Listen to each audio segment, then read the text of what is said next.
అనపర్తి సీట్లపై తర్జన భర్జన కొనసాగుతోంది. అనపర్తిలో అసంతృప్తిగా ఉన్నారు నల్లమల్లి రామకృష్ణారెడ్డి.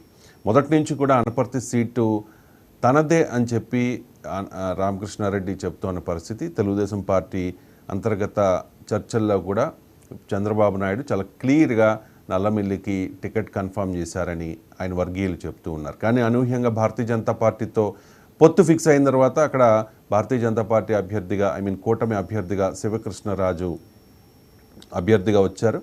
శివకృష్ణరాజుకు తెలుగుదేశం పార్టీ క్యాడర్ క్షేత్రస్థాయిలో సపోర్ట్ చేయడం లేదనే ప్రచారం అయితే జరుగుతోంది. దీనిలో వాస్తవంగా అక్కడ శివకృష్ణరాజుకి మద్దతుగా ఆయన ప్రచారం కూడా స్టార్ట్ చేశారు. బట్ అంత హైప్ అయితే క్రియేట్ అవ్వట్లేదు. తెలుగుదేశం పార్టీ సపోర్ట్ చేయకపోవడం వల్లే ఇటువంటి పరిస్థితి అని చెప్పి భారతీయ జనతా పార్టీ నాయకులు కొంతమంది మాట్లాడుతూ ఉన్న పరిస్థితి. ఇప్పుడు అనపర్తిలో నల్లమిల్లి ఖచ్చితంగా చెప్తూ ఉన్నారు, నేనే అభ్యర్థిని, కూటమి అభ్యర్థిని అని చెప్పి.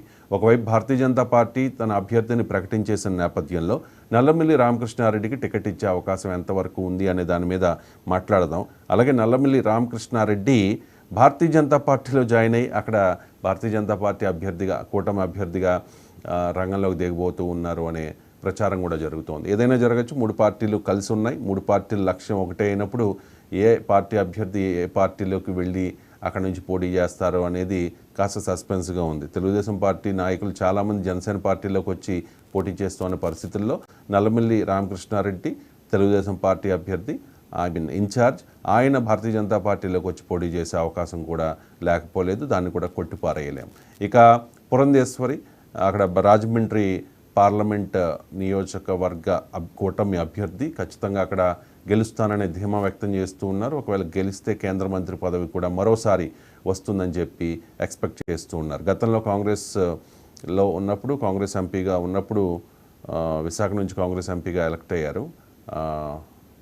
అప్పుడు కేంద్ర మంత్రి పదవి వరించింది. మరొకసారి కేంద్ర మంత్రి పదవి కోసం ప్రయత్నాలు చేస్తూ ఉన్నారు. ఖచ్చితంగా రాజమండ్రిలో గెలుస్తానని చెప్తున్న పరిస్థితి.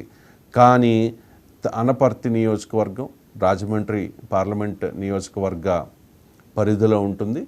ఆ పరిధిలో రాజమండ్రి పార్లమెంట్ నియోజకవర్గ పరిధిలో ఉన్న ఈ అనపర్తి నియోజకవర్గం ఒకే ఒక్క సీటుకి భారతీయ జనతా పార్టీ పోటీ చేస్తుంది. అది కూడా అనపర్తి సీటు భారతీయ జనతా పార్టీకి ఇచ్చి అక్కడ తెలుగుదేశం పార్టీ నాయకుడు అసంతృప్తిగా ఉన్నా కూడా పురంధేశ్వరి మౌనంగా ఉన్నారు అంటూ వైసీపీ నాయకులు కొంతమంది ఎద్దేవా చేస్తున్న పరిస్థితి.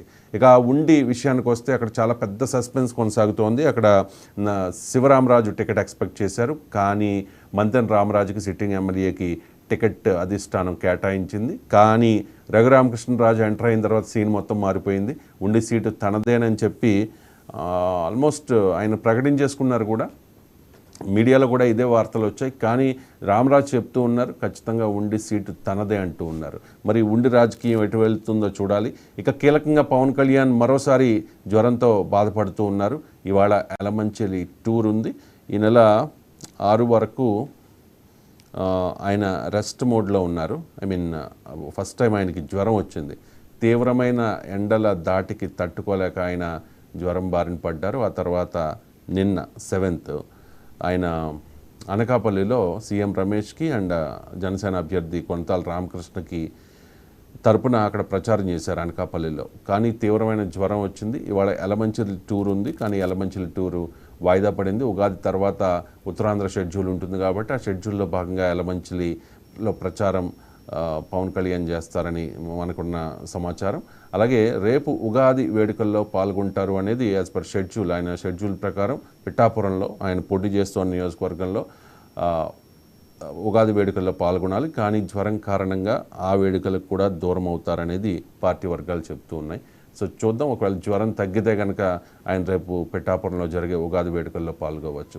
ఇక మరో షెడ్యూల్ 10-11 తేదీల్లో చంద్రబాబుతో కలిసి ఉమ్మడి తూర్పుగోదావరి జిల్లాలో పవన్ కళ్యాణ్ ప్రచారం చేస్తారనే ప్రచారం కూడా జరుగుతోంది. సో జ్వరం తగ్గిన తర్వాత ఏదైనా ఒక అఫీషియల్గా పార్టీ నుంచి ప్రకటన వచ్చే అవకాశం ఉంది. సో ఇవాళ పొలిటికల్ డ్రైవ్లో మనం ఉండి రాజకీయం గురించి మాట్లాడదాం, అలాగే అనపర్తి రాజకీయం గురించి మాట్లాడదాం. దాంతోపాటు పవన్ కళ్యాణ్ ఆరోగ్యం ఎలా ఉంది, ఎక్కడెక్కడ పవన్ కళ్యాణ్ షెడ్యూల్ ఉండబోతోంది అనే దాని మీద కూడా మనం డీటెయిల్డ్గా మాట్లాడదాం. మా ప్రతినిధులు కనెక్ట్ అయి ఉన్నారు విశాఖ నుంచి, యలమంచిల నుంచి కిరణ్